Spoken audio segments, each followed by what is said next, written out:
Hey guys, how's it going? Whoa, Niels Hansen. Is that? I'm trying to see. Is that a super chat already at the very outset?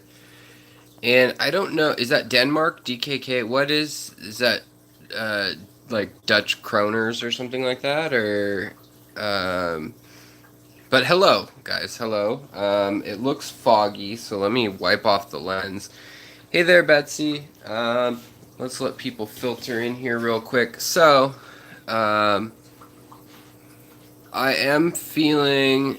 What's up, United Tanks of America? Check out their site. Check out his site, Walter's site, if you haven't yet. Let me just cleaning off the lenses. The humidity here is ridiculous for Seattle. Usually, it's not a big deal.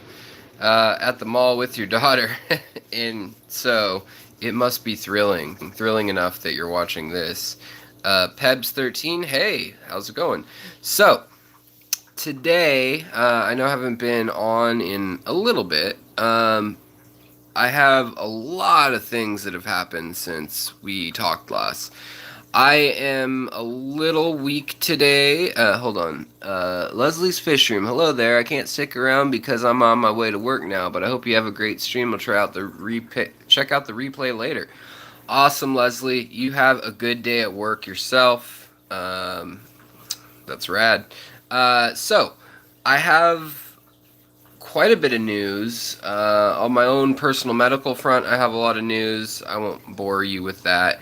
And then I also have a lot of fish. So I acquired 70, maybe 60, 70 fish. And I also acquired 50 shrimp. And I also acquired a bunch of babies from all my tanks. Pretty much everyone decided, I guess, like about a week ago, like, let's have fishy sex, and they laid eggs or whatever. So let me just for the medical stuff, turns out they can't operate on my spine. They can't get to where they need to get to without paralyzing me or having problems. Another part of it is that I had the MRSA, and they don't want to do surgery with that. So for those of you just asking about my health stuff, I'm going to go over it real quick right now. And then I have like an occupational and brain therapy. So like this eye doesn't focus very well, and just things like touch my nose, touch my finger, that kind of stuff. Sobriety test type stuff. I'm still not passing. So I'm like perma drunk basically, or perma high, from the lightning strike. But slowly but surely things are getting better. Still can't write my name, and still have basically they told me that I'm going to be tired for probably like 6 months while my brain heals. It withstood a lot of electricity through it, and it stripped the myelin sheaths, as they're called, and it's almost like MS or Parkinson's right now, with the tremors and the muscle coordination and control and spasms and all that stuff. So the other news is they have Gareth Doyle. Hey, what's up? Um, I had, so you guys know probably from the past, I've got like all sorts of like burns and then just lupus stuff, like lupusy stuff.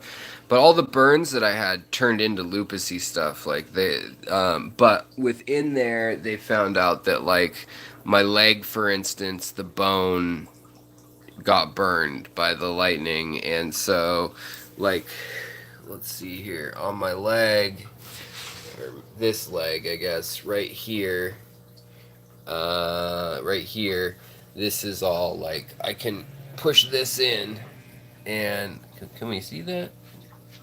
Have you seen this? Have you heard this? But basically, it's like edema.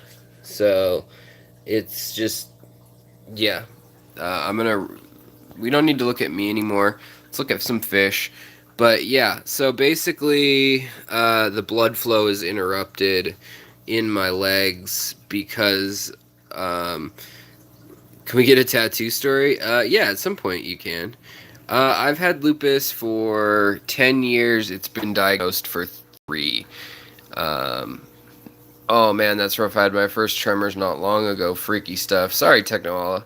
Thanks. Yeah, so for my tattoos, this was, I didn't want them to cut down some rainforests and, or not, rainforests in Washington State, temperate rainforests.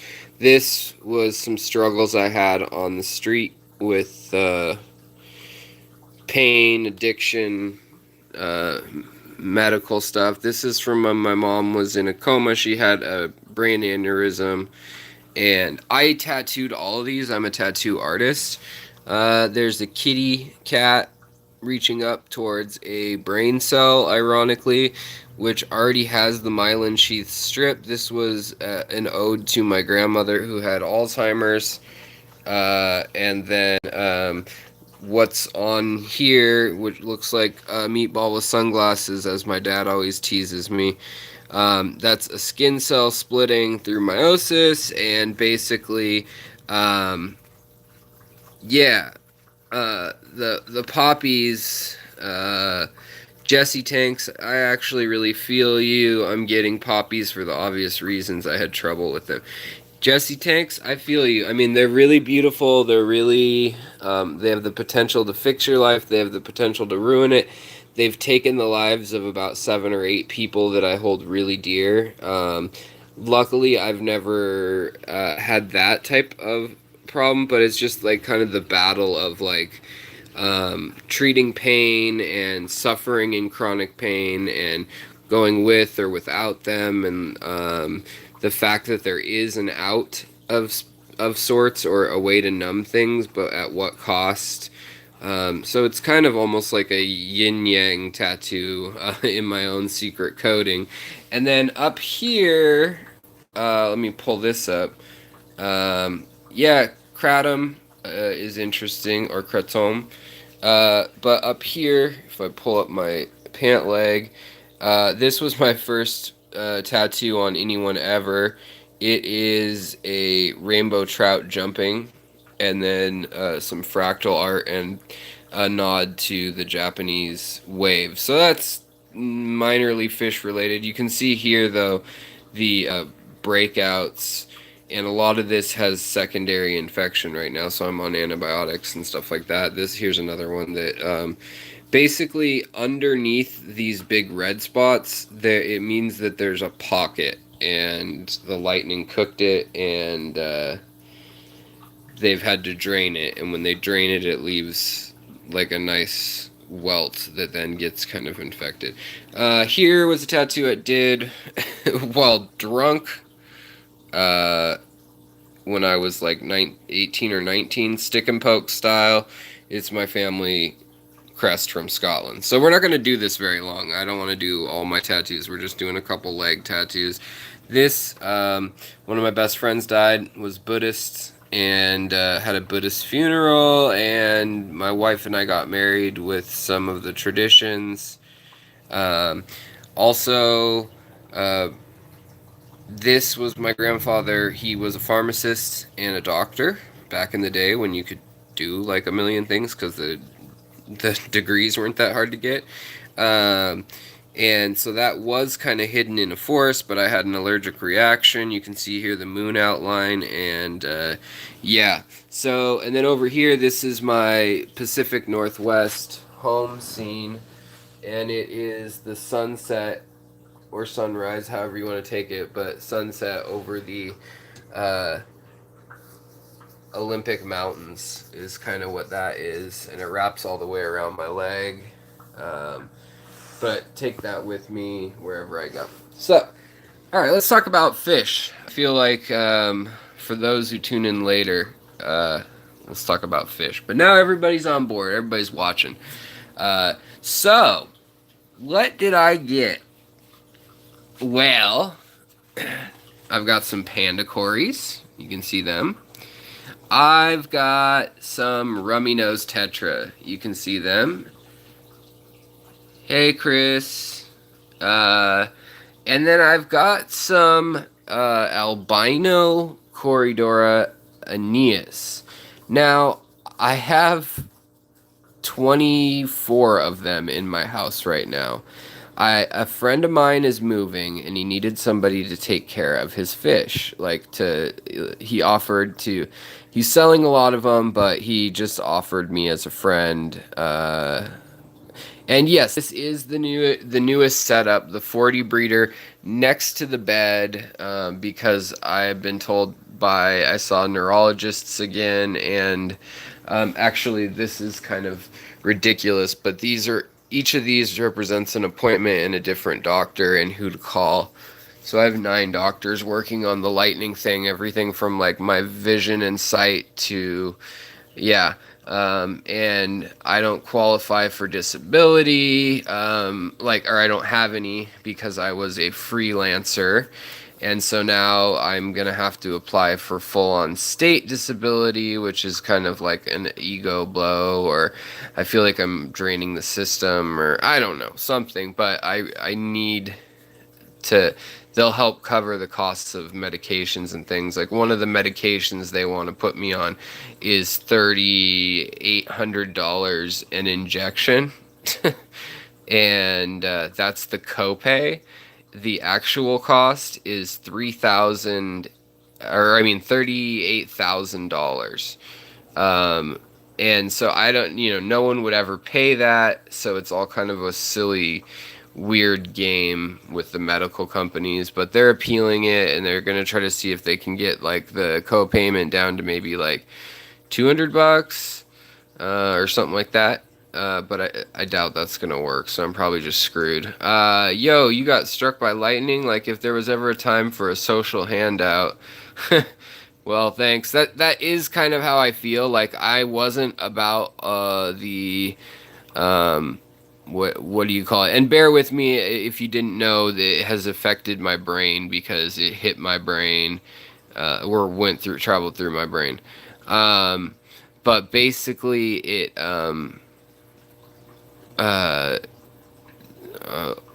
so it's essentially it fried a lot of stuff in my head, but then it also gave me a concussion type head injury, a traumatic brain injury. And my fish have been a godsend. Essentially, my fish are not overstimulating, and this is interesting. This is really interesting to me, is that I watch TV and I get nauseous. I listen to music too much or YouTube, and I get overwhelmed or antsy feeling, but I just have the fish tank on and it's calm. And here, I'll let you hear what it sounds like in here, just the water.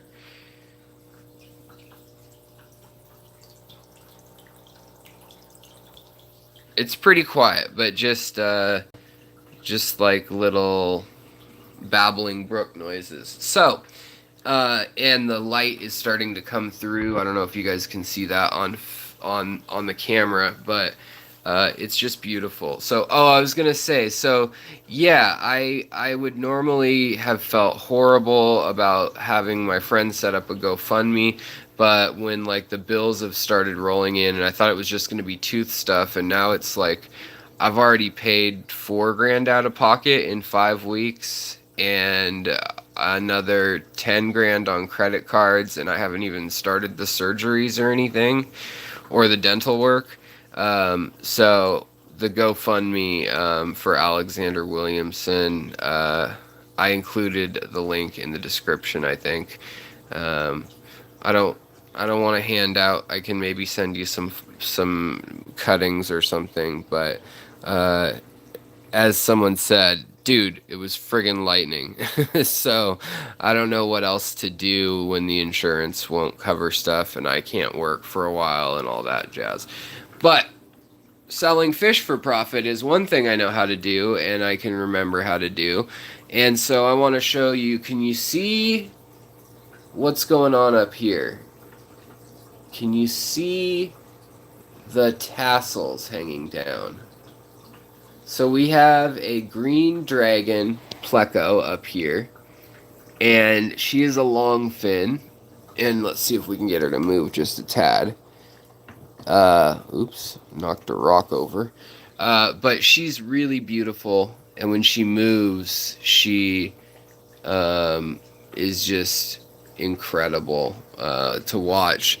And then also in here, so I think, and I want your guys' opinion. So as you can see, there's leftovers of beans. Apparently they don't like the beans inside. I put gold ring danios in here, and I really like how they look. I really like that. And I liked at first how the rummy nose tetras were schooling. Like they reform up pretty tight and swim around. But let's take a step back, and when you look at the tank, all you see is the 7, and there were like 20 in here, and I took a bunch out. The 7 albino cories, I feel like, is all that you see, and you don't see all these other subtle fish, like these beautiful French Guiana pencil fish that have this red and kind of turn yellow, or the danios, the tinwinny metallic and red danio, or even for that matter, like the little panda cories and stuff, or the flying foxes, or the rocket killie, or the pingu, and or guppies. So, what do you guys think? You guys think that I should keep 7 cories, draw that much attention? You think I should keep them? Yojo, hello. So, result made a live stream. Hope everyone's good. Fishaholic habits, hello. Because I can't decide. That and the rummy nose tetras are kind of just hiding over here lately, and they're almost 2 inches long. They really do add to the waste in the tank, like their poop and stuff. And so I'm trying to decide if maybe I want to take that school size down a bit and lean more on these danios, which seem to school just as well.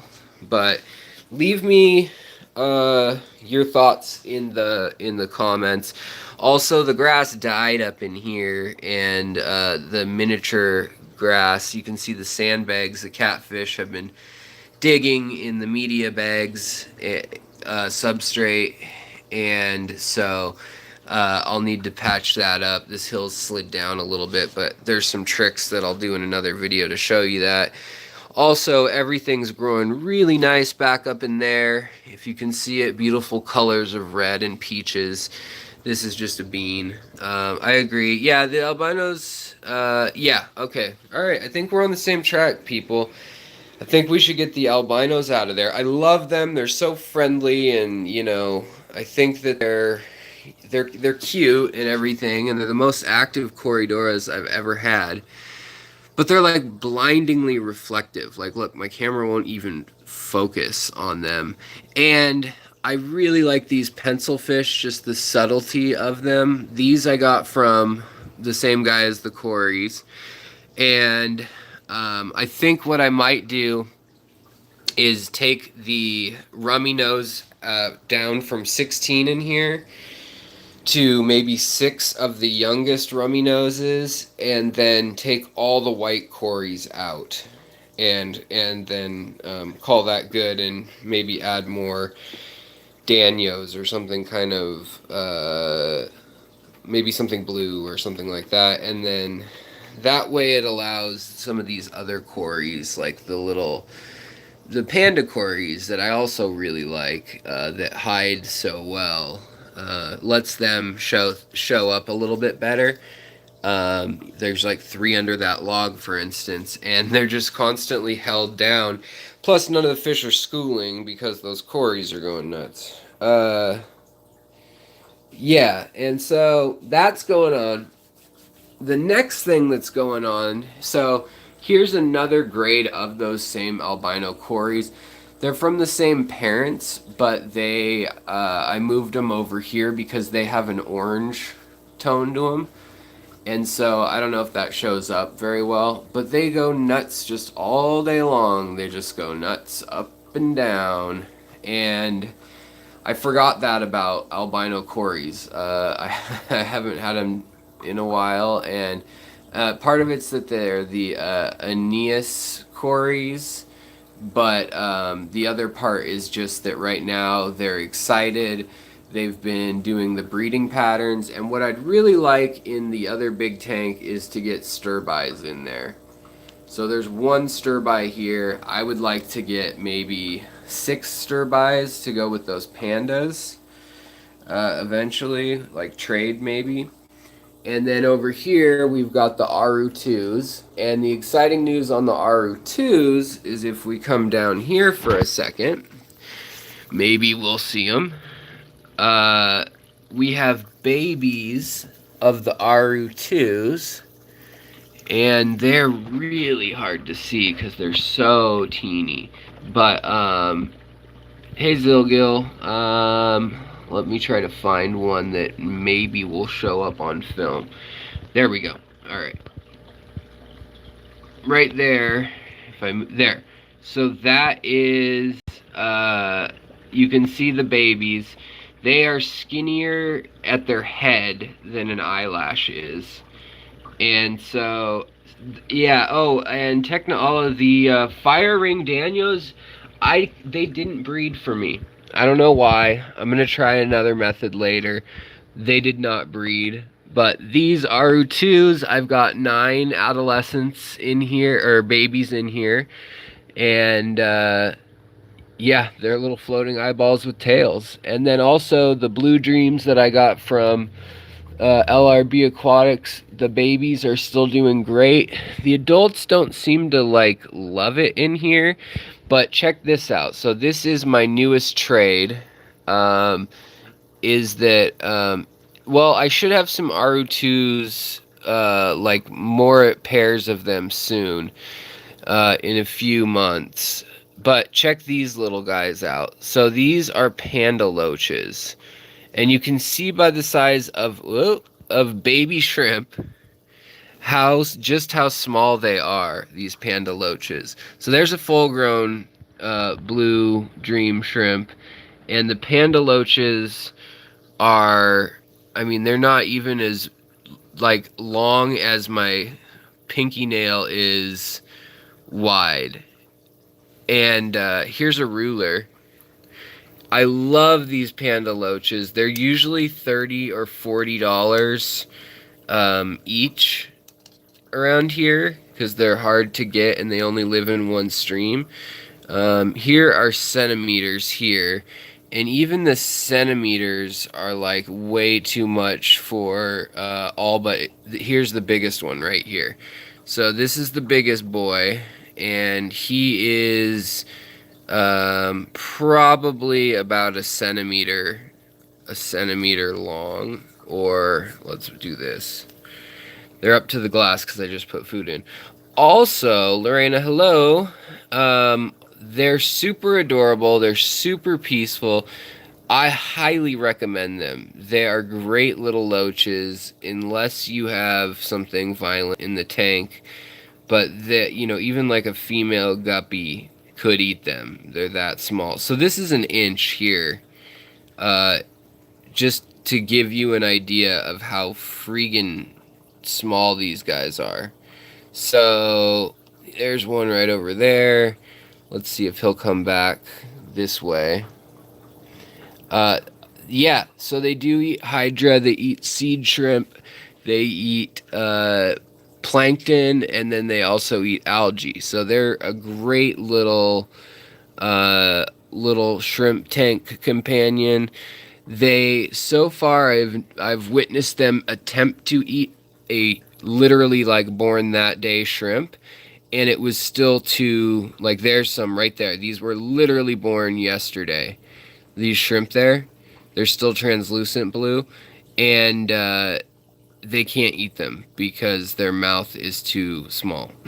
So they will get a little bigger. The longest they could reach is about an inch, or so maybe 3 centimeters or something like that.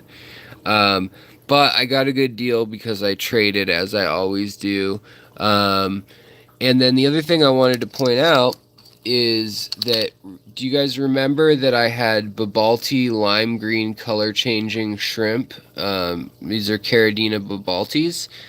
Well, it turns out that they somehow, all the parents died, and somehow the babies, which were just gone. Here's a baby shrimp and a panda loach, and you can kind of see the face of the panda loach. They're actually really cute.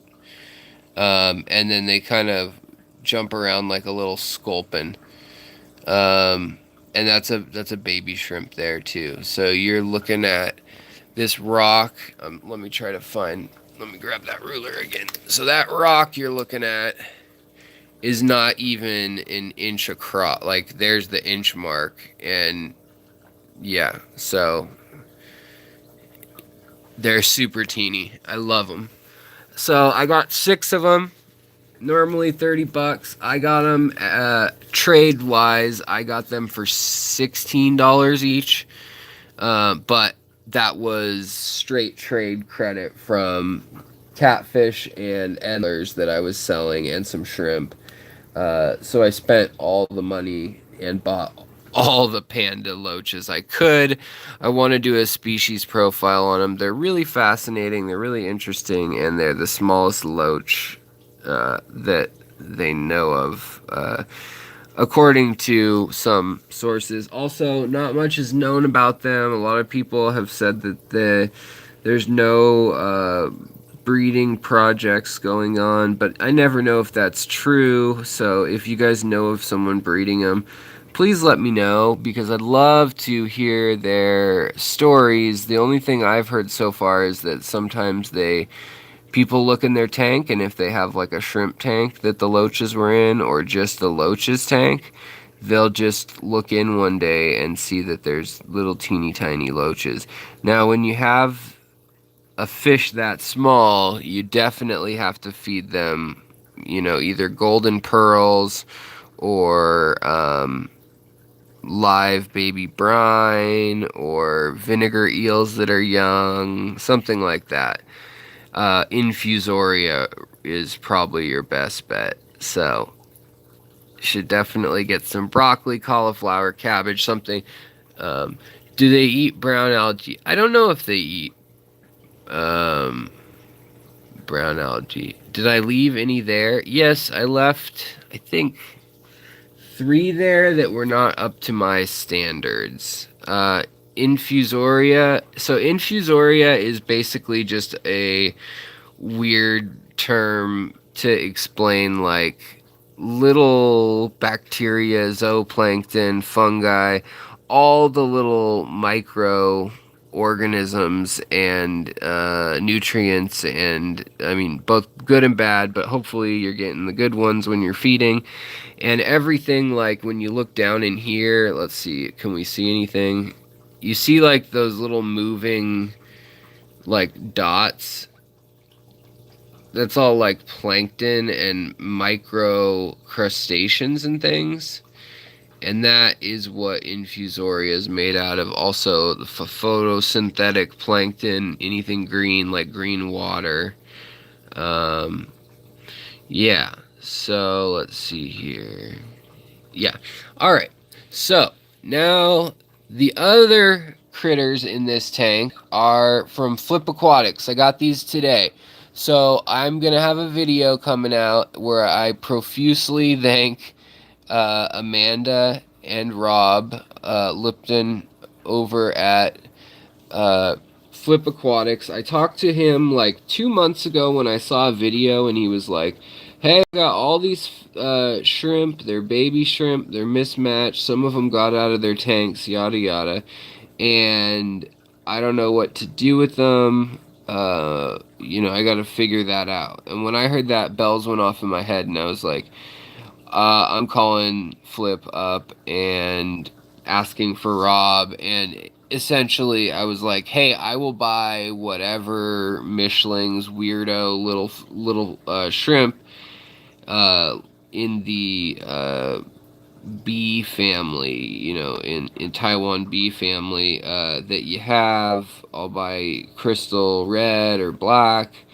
and gladly do that. Well, so then some time passes, and it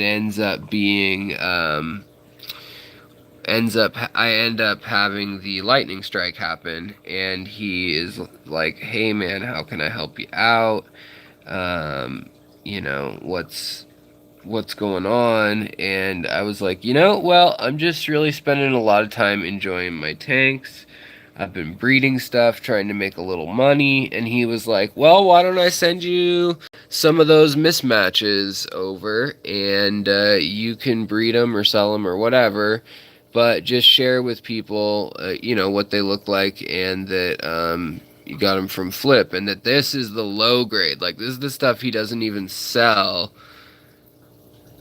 And you guys, if you're going to order from them, get, really good grade stuff. So, I'm just playing with these guys because they do technically have the same genes as the siblings that they had that did make the cut. So these are both red wine kind of coloration and maybe some panda striping, plus some red crystal, but they look a lot more deep red, like a red wine, when you compare them to the old, like you see that back there, or here.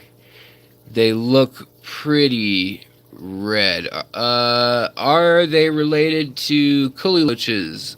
They aren't as shy at Kuliloches. They said, it'll be fun. Never seen them. Done anything exist? Yeah.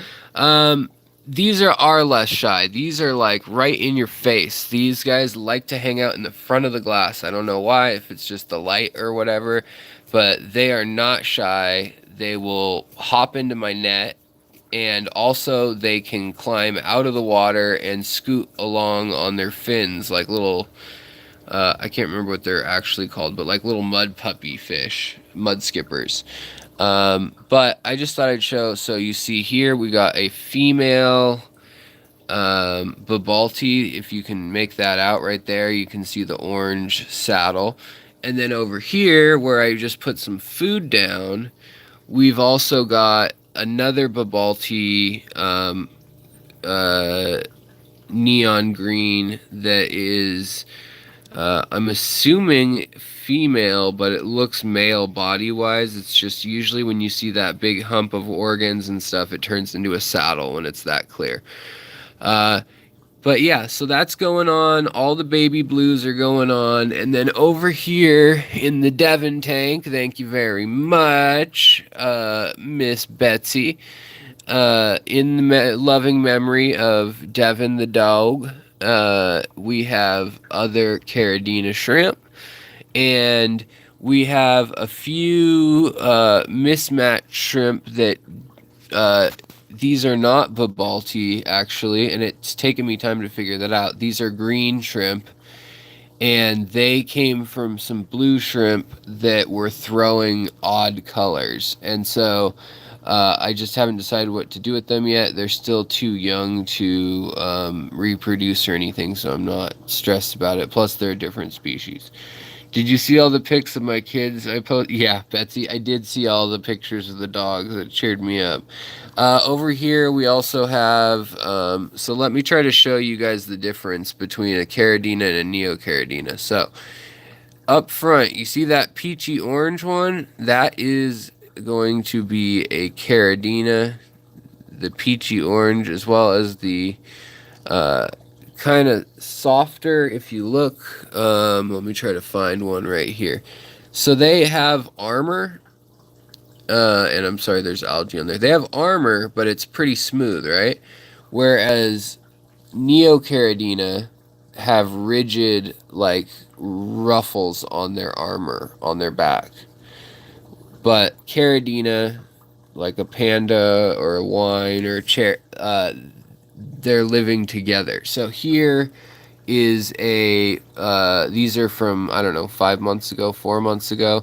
And also somebody asked, what is a hydra? There's a hydra right there. There's an evil hydra, and they can grab onto baby shrimp or fish and sting them. Usually they just sting them and run down their immune system, but with little teeny tiny fish, I've seen them grab things and straight up kill them. They have stingers like sea anemones. And in here, I saw for the first time some red ones, which I had never seen. Oops, sorry guys, almost dropped the phone. Which I had never seen before. But, yeah, so caridina, neocaridinas. These two, though, this is a bolt shrimp that is a blue bolt, and she has been as blue as the sky all over her body. She's been green, she's been white, she just turns lots of colors. As she sheds, she turns lots of colors. I think she's getting ready to shed again because her colors are real pale right now. And I just gave them RO water, so they should have been happy that I did a 20% RO water change. Also, there's King Kongs and red pandas in here. I don't know where they are. It looks like they're actually hiding under there. But too many things to talk about. So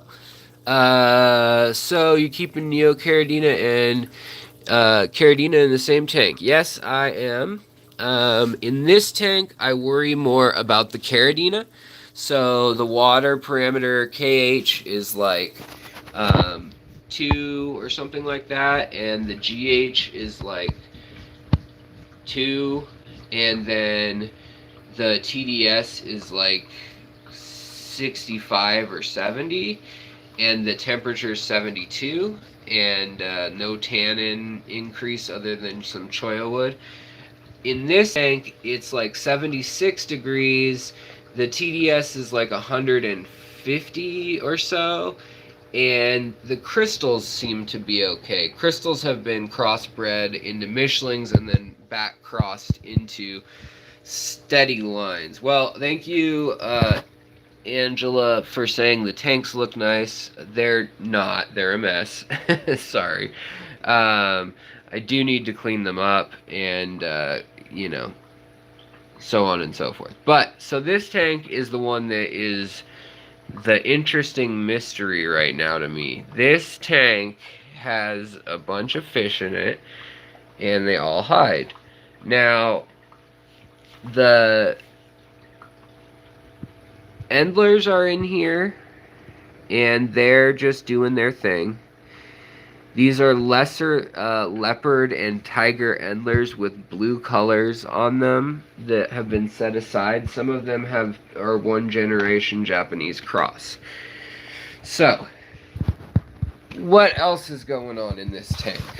Well, the green dragon that originally Jay gave me, the same guy who gave me all the cories and stuff. Check this out. I would say there are babies under here, would you not? So, lots of babies going on under there. They just had a litter. Yeah, and these are short fin mostly, but they do have the genetics for it. So it wasn't as big of a litter, but they have more babies. So no cave, nothing like that, and they have lots of babies. So I haven't done anything to encourage them. In fact, I've tried to kind of discourage them. I keep filling up the hole underneath this rock. I've stacked the rock and put it up vertical. They knocked it down. I haven't gone as far as taking it out because, you know, if they want to do that, that's fine. It's just I don't have enough space to take care of them. So the new idea that I had was for the Tatia catfish and for those baby green dragons was I'm going to grow just stuff that can float, and also for the baby endlers and stuff. Not to mention, I have the blue eye lamp eye killies in here. But this spaghetti mess of yarn, which is just a breeding spawn mop, you can see has worked phenomenally as a daytime hide for catfish. They love hanging out in this thing. So I'm going to put in probably more, even though they don't look so hot and I'd rather use plants. They just work great.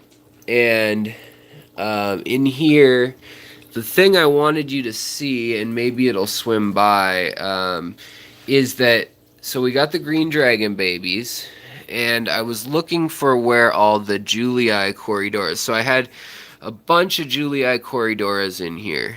And you can see the difference in size of pleco babies. So pleco, these are the newest ones, right? Where'd they go? Right up here, here's one. And they're like little see-through pink, whereas the older ones are up in there and you can make out their different fins and all that stuff, like their sets of fins. The julii corydora are not under there. That had been their hiding spot for the last few days. You can see here though, I've got the female that laid all these eggs or gave birth to all these babies. She's hanging out under there. She hangs out there unless she's stuck in the cave from the guy getting her pregnant, essentially. So you see the little babies hanging onto the glass compared to the bigger guys cruising around. I tried to extract them, turn them into extract. But the cool part is, so you see the julii corydoras here. They've kind of moved around. They are shyer than a lot of the other two catfish in here. Oh, there's a tatia catfish. They'll spike you at nighttime. You've seen my nighttime feeding videos, I bet. But what I wanted to show off, and I'm not seeing them. I don't know if they just... There we go, right there. Where'd it go? Come back, wherever you went.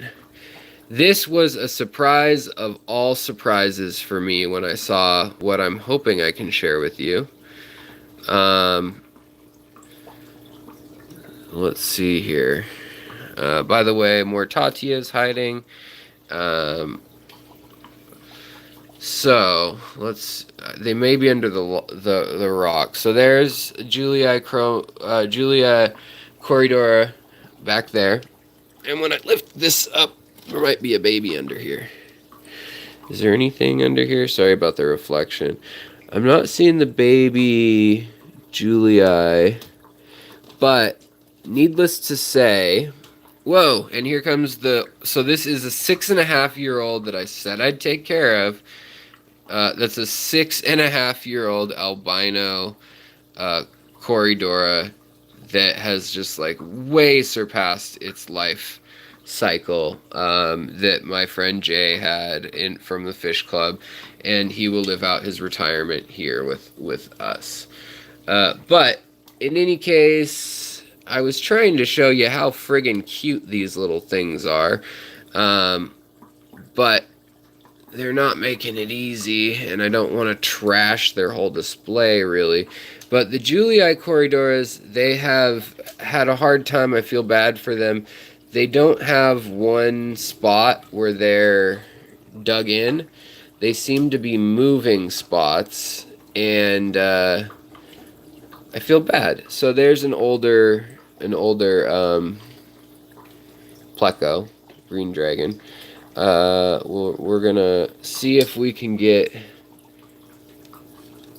one more try of mixing up the julii a little bit. But so this is the julii corydora. They're probably those and sturbis are probably my favorite cories.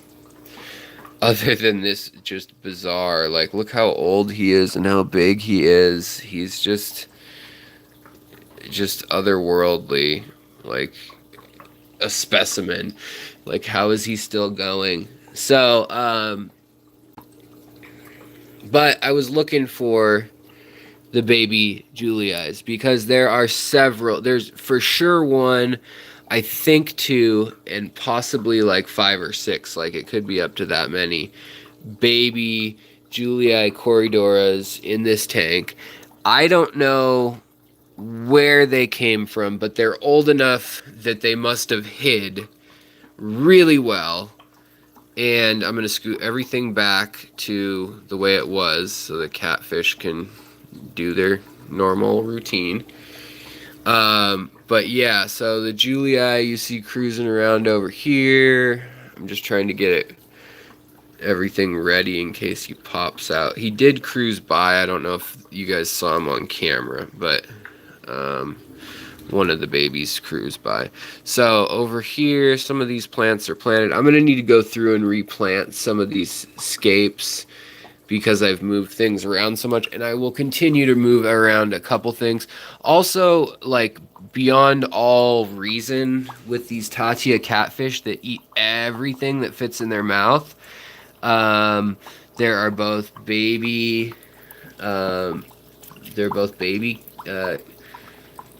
endlers in here, little teeny guys, and there are clearly baby julii corydoras. So I'm just trying to figure out where the heck they all went.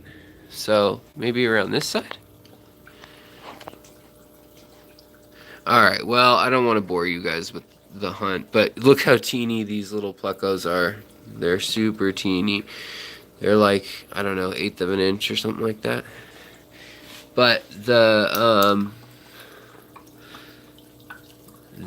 julii baby is very, very cute, very bold, and looks just like the parents except a little skinnier. That's about it. But yeah, and it also will go up into the water column, up into the nest. Alright, take care, Zilgil.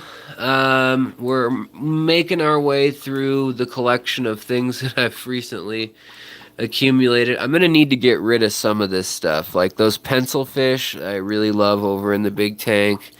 I'm going to have to get rid of, not the pencil fish probably, but one of the schooling fish is going to have to go. That's just how it's going to be. Also, the blue endlers here, pretty much everybody. I'm going to get rid of a couple. I'm going to get rid of a couple of these ones with the with the orange on them. This is just terrible lighting. I'm sorry. These fluorescent lights are awful. Also, I've got red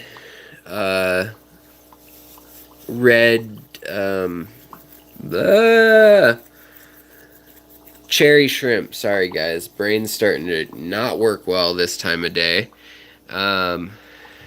Cherry shrimp there, they're chilling out in this tank. These are from Lucas as well, where Julia is saying the first time they had them on their list. Yeah, whenever in the catfish tank, I let it get a little dirty. I let the water run a little low, and I'll actually sometimes take water out of this tank, which has the tatia, the Aeneas, the julii, and the plecos, and as different catfish species. But I let the water get kind of a low, cruddy quality for a second. Not high in ammonia or anything like that. But fairly high in nitrates. Oh, the baby is under there. That's the adult there, but the baby is wedged underneath there. So, let's see if when I lift this, if we can see the baby. Nope, they're too quick.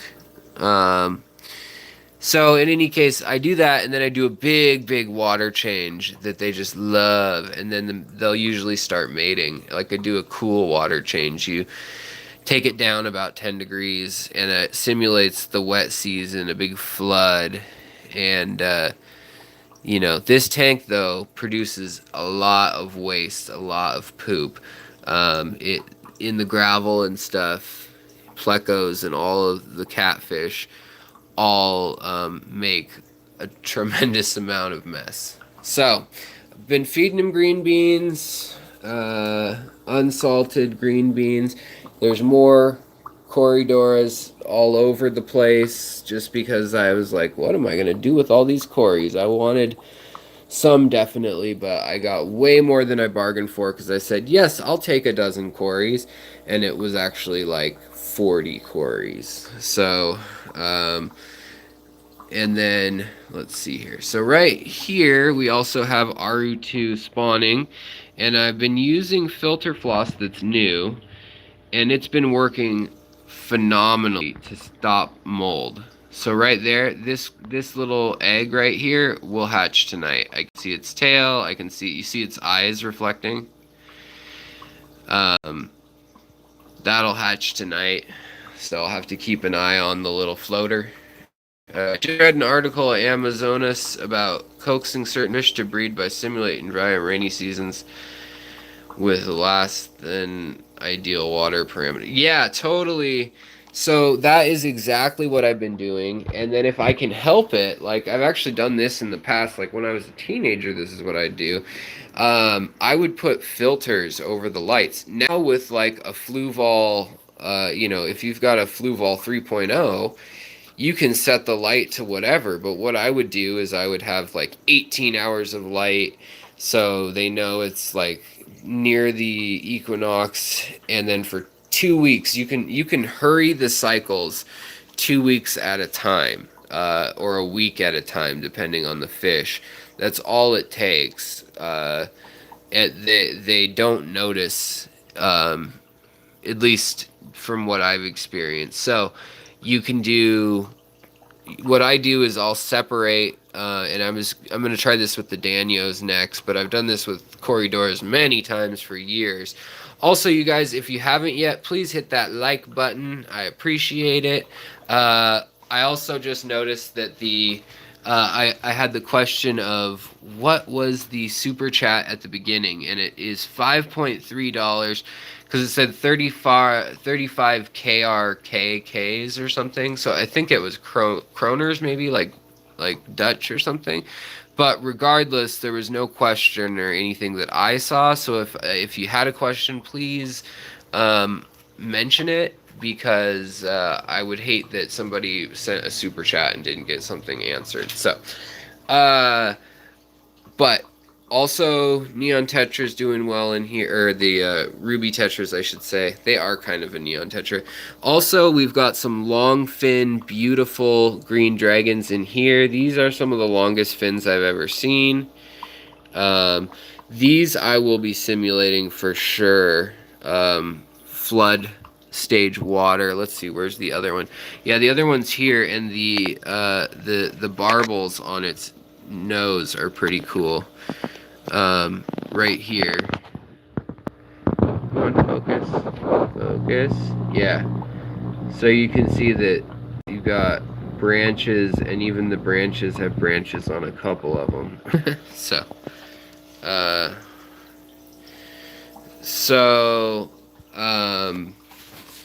Yeah, but what I was, what Walter was just saying when he was, or United Tanks of America was just saying, when talking about that, is I changed the light settings. I let the water get dirty. I let it push to the point where, like, if a fish dies, I'll let up. I won't go that hardcore. But, and I only have one stir-by right now. I want more stir-bys really bad. And he gave me a group of habrosis that were wild caught also, and they were caught with the pencil fish that are in the other tank, by the way. I don't ship fish currently. I've pondered it, but I don't ship fish. It's just too much of a hassle, and right now I am not my full self. And I know I'd forget something or mess something up or not be on the ball, but people keep asking, so yeah. That is what makes you the man who knows the secret history living in your aquarium. Sharing your knowledge and enthusiasm is why I watch. Thanks, man. I appreciate that. Yeah, panda loaches are really sweet. I'm trying to breed them, and panda loaches, perfect segue. They live on stone like this. They live on siltstone and limestone in the lower temperate mountains of of China, and they live in two river basins, which is really like two creeks that they call a river basin because they're just creeks. But what happens is monsoon season comes, and as the Himalayas uh, act as a sponge, and so let's see, let's pretend these are the Himalayas. Out here's water. The clouds are here and they come up and they have to make it up and over the Himalayas. So the pressure in the air here, the clouds are sitting at, all of a sudden the pressure gets pushed, and so it pushes up on the clouds too, and those clouds just, it's like being wrung out, and they just dump on the hills of where these loaches are. And so those little panda loaches will live on like the top of a cliff or a hill, and they'll live in an inch of water that's 80 or 90 degrees for a couple weeks in between these rain showers, and in the dry season that happens. Um, Also, by the way, just to show you, I have red delta tail snakeskin platinum guppies. I know that's a mouthful, but uh, so yeah. But in any case, so they hang out on rock. Looks very similar to this grayish rock, and it crumbles kind of easily. It's in our country, Appalachia has a lot of it. Kentucky and Tennessee has a lot of it. There's some more of it right there. But what happens is the water pools up in spots like that, and in the slots like that, and those little panda loaches. So let's move upstairs, guys, because I got more panda loaches upstairs, and I can show you them up there too, and talk about the other fish that I got. So many fish. Oh, nice. Thanks, guys, for hitting the like button. I appreciate that. So up here, the panda loaches, there's some right there. So, or there's one right there. Whoa, zoomed in quickly. So, these guys just hang out right in the open, and they're just doing their thing. And so, hanging out with all the blue shrimp. The blue shrimp just look friggin' amazing in this water. It has a very, very, very low TDS, like 30. And it's full of plants, and I just... oh, Alan, you did that last time. Thanks, man. I really appreciate that for the rare pleco fund. That is a goal. That is a goal. Here we've got a rare crypt. Alan, is there anything you want to know? Here's another panda loach. I really highly recommend people request these, get them in the country. I'd like to see them bred. They like to be together, even if not right next to one another. Like, they like to be in the same vicinity. And so the panda loaches, they'll hang out on rocky cliffs, so they need rocks, they need plants, and they this Ludwigia is something someone bred in Seattle that they sold for $1 a stem at a local swap, and I'm still trying to figure out how they did it. I think they did it by not having fish in the tank and just cranking the CO2. And Betsy, stop. You guys, those big pledges, I mean, that means a lot to me. Thank you so much. I appreciate it. But I don't know. I feel awkward, but I feel love. So, just thank you. Thank you so much. I appreciate it. I gotta know, do you need a decent pump to help breed those panda loaches? Have you ever drilled the glass? Yeah, I have drilled the glass before. I've got a Dremel with a couple glass bits. Um, but I have thought about, yeah, so as we were talking about simulating the seasons, what happens is those loaches, they get into warmer pools for just a few weeks, and the water conditions get pretty hard, like, and the pH can get up to like 8.5 or so, and then all of a sudden it rains and all the creeks flood and they have soft water and they live in like torrential downpours. And so to stimulate where they lay their eggs, from what I've read, the approach I'm going to take is you put them in somewhere, and then you're going to have something like, you see this power head that I just stole a pump out of a Fluval V whatever it was called, a little 2-gallon tank setup thing, spec, or I don't know, I can't remember what it was called, but I just used it as a little power head. But what you want to do then is keep flowing water for them, and but sorry guys, I'm just reading your comments. Betsy's too kind. She keeps going to the GoFundMe. The GoFundMe, I do those too for friends who I know are in need, and I can't like bake them something for dinner, you know, and bring it over kind of thing. For me, that means a lot. I'm just really bummed that like I can't work. Like this video will leave me exhausted, as sad as that sounds. I will be out for the count for probably 4 or 5 hours after I've finished here. Also, I wanted to mention Lucas Bretz gave me two Pingu Endler or guppies, I should say here. They're really, really pretty. They're iridescent, and I like them.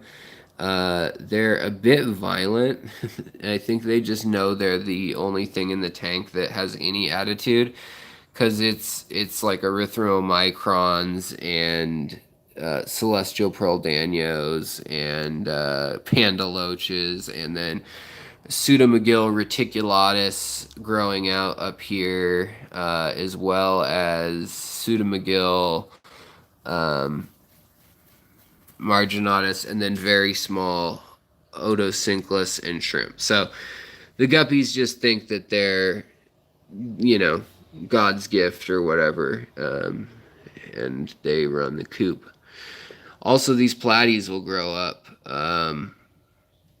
to be larger than them, but then they'll get taken out of the tank. This tank is kind of always changing, but I like the blue shrimp in here. I haven't seen them reproducing, but I have been able to raise any itty bitty shrimp up in this tank. Also, I put Lucas's, or I should say Rob from Flip Aquatics, his last bag of shrimp he sent me were some really teeny blue bolt rejects or culls, and they were really, really cute. They're like half white, half blue, right down the center. And I guess that doesn't cut the mustard or something. See, like, this fish is just stealing shrimp food, and I just fed them. So they're just being territorial. Look, it doesn't even fit in his mouth. He's just like carrying it sideways. They're just jerks. So I might take them out very soon. And there's the panda loaches again. I might take these two, even these two guppies look very pretty. I think I might take them out of this tank, and they may end up being replaced by the RU2s, which are very pretty and less violent. Hey Alex, don't feel obligated to make an hour or more long live stream. If you go 30 minutes or less, it's okay. We will be happy. Thank you, Lorena. I appreciate that. I just get on a roll, and you know, you guys are my social time and my friends. I'm home alone while I'm healing up. And so I find this therapeutic. I like chatting and reading your questions. Um, but yeah, I will be wrapping it up soon. Also, check out who's in here. Dun dun dun dun. So, I'm going to have a video about this, but how many times have people heard you don't put puffer fish, pea puffers, or other puffer fish in a community tank? They will kill everything. Well, I got 6 puffers. I didn't know where to put them. By the way, this guy is almost 2 inches long already, and he's the same age as the ones downstairs. He's just been eating algae like none other. But I have 6 puffer fish in here. They hang out together. They're really pretty. And yes, they have scared everything out of their corner, but they have a corner and they hunt in a pack and they come out and there's enough. See, there's 3 now out, and there's enough of them that they don't feel threatened. They just stay in their corner. Once in a while, they'll venture out. They don't bug anyone in the upper water. This is a nice deep tank. And there's enough hiding spots for everybody to decide that they don't want to deal with the puffers if that's not what they want to deal with. Now, I'm not suggesting you do this. This may change on a dime. You know, maybe I find out that they're attacking someone all of a sudden. But so far, 3 days in, we're good. The pea puffers have stayed mostly in their little corner down here, which has kind of tightened up space for some of the other fish that used to roam into that corner more so. You can see they're kind of staying away from the puffers a little bit. But I haven't seen the puffers like straight up attack anybody yet. I have seen them eat a lot of snails, and I've seen them eat food and come to the surface quickly, but I haven't seen them fight. And I think the reason I'm not getting the fin nipping is because we have leopard danios, we have fire ring danios, we have black neon tetras, we have silver tip tetras, orange lemon eye tetras, and kribs. And all of those guys can be nippy.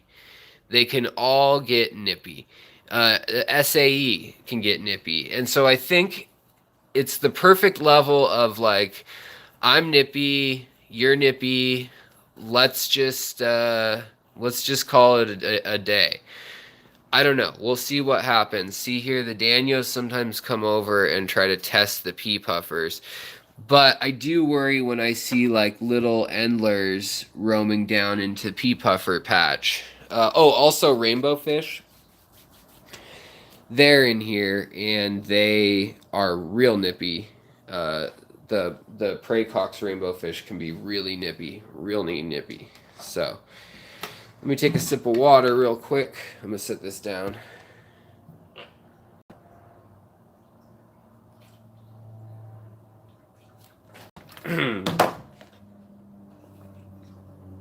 As I said, yeah, so it's a 40. It's actually like a 41 point something. It's an odd one. It was a custom one for this rich gal. And then she decided she didn't want it. She wanted a bigger one like a few days later. But yeah, so I also redid the rock a little bit, restacked it, made more hiding spots. And the plants are a little less, oh, the puffers are on the move. The gang is claiming new territory, perhaps? I don't know. I'm keeping an eye on them, but they're really showing off their color really beautifully, like green and blue in their spots, and then like yellow and orange in their body. But as I said before, they seem to just hurry back right to their little spots. And the only thing I've seen them bug was a couple flauncy. Oh, we got like a peacock gudgeon. He totally stands its own ground. I just haven't seen them nip at anybody. I haven't even seen them chase anybody. I was worried that they were going to get picked on even at one point, but it's... So far, that tank stocked that exact way has worked out. I thought it would, but it was going out on a limb, so I don't suggest other people start keeping their pea puffers in groups in big tanks. This tank is a mess. It was holding all the pencil fish for a while for a quarantine. Also, these fish are being quarantined. They had fish wasting disease. There's still 2 pencil fish in here. These are the French Guiana pencil fish, and the Brazilian kind is right. Focus.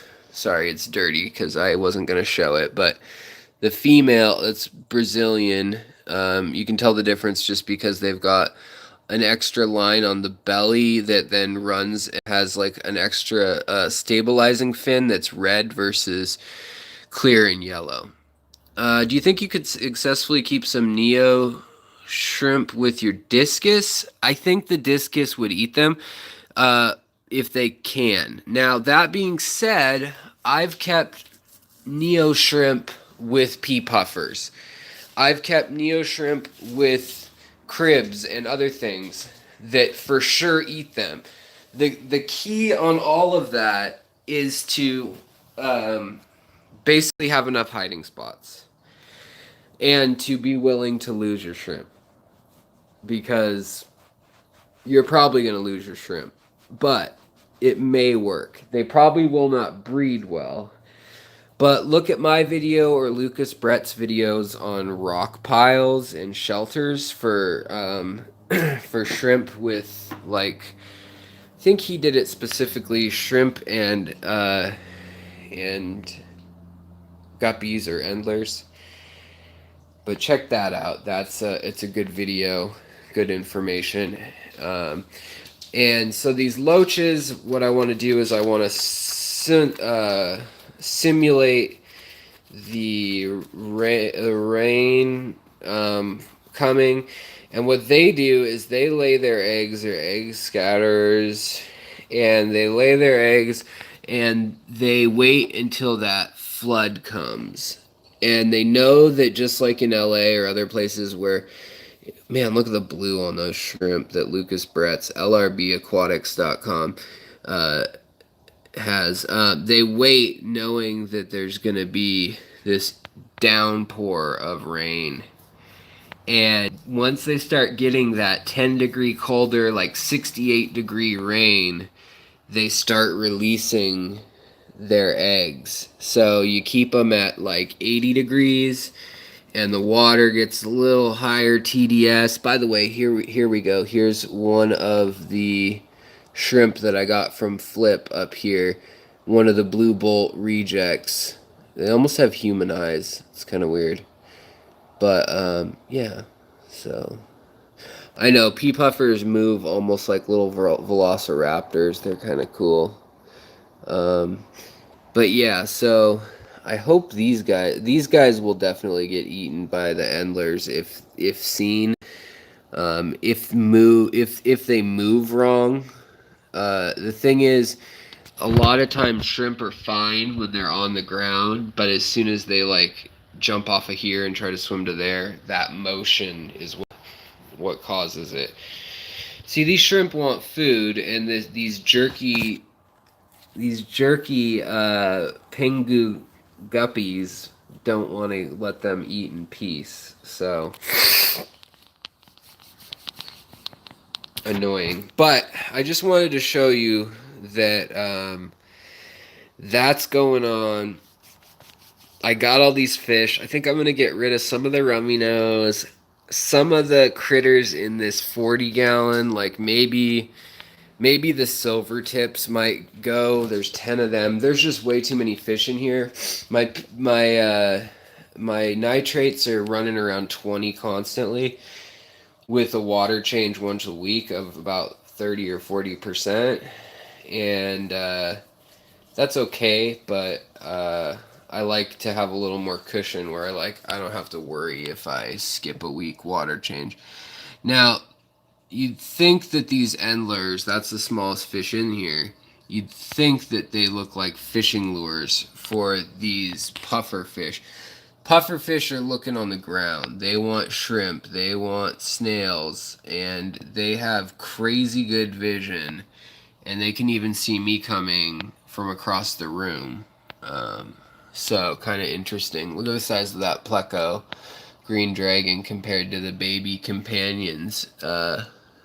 Same with this one over here. This one, wow. Oh, well, you guys probably missed that.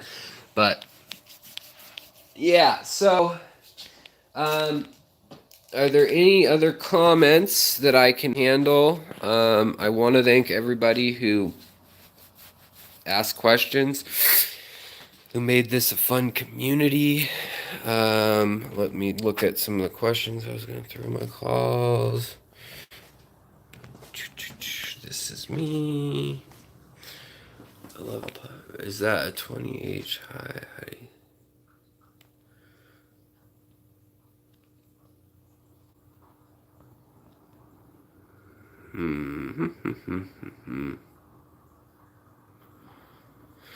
Betsy, your CO2 tank arrives? Yeah, I will be here for questions.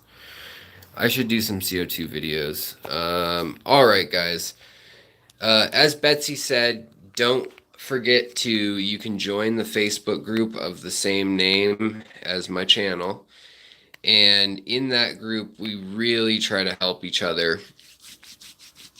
We really try to encourage DIY spirit and just kind of, you know, taking care of each other emotionally as well as with your critters, and kind of being a group family. By the way, those panda cories, they are silly, but see it swimming upside down. Oh, and the green dragon is out, which they're just beautiful to watch. The long fin green dragons move. They're just really cool. But yet again, when you look at this tank from far back, what do you see? White fish, red log, and you don't see any of the beautiful pencil fish or the tinwinny danios. So yeah, I think they gotta go. Let's see, is the baby... Just wanted to do one last check before I sign off here, y'all. I wanted to see if the baby was out, if the baby julii was out. Because I've seen my julii making the T position. I've made videos on that, but it's a position they make. It's like a ritual dance that corydoras do when they breed. And basically... I've seen them doing that a lot and just never seen babies, or even for that matter, really seen eggs in these community tanks.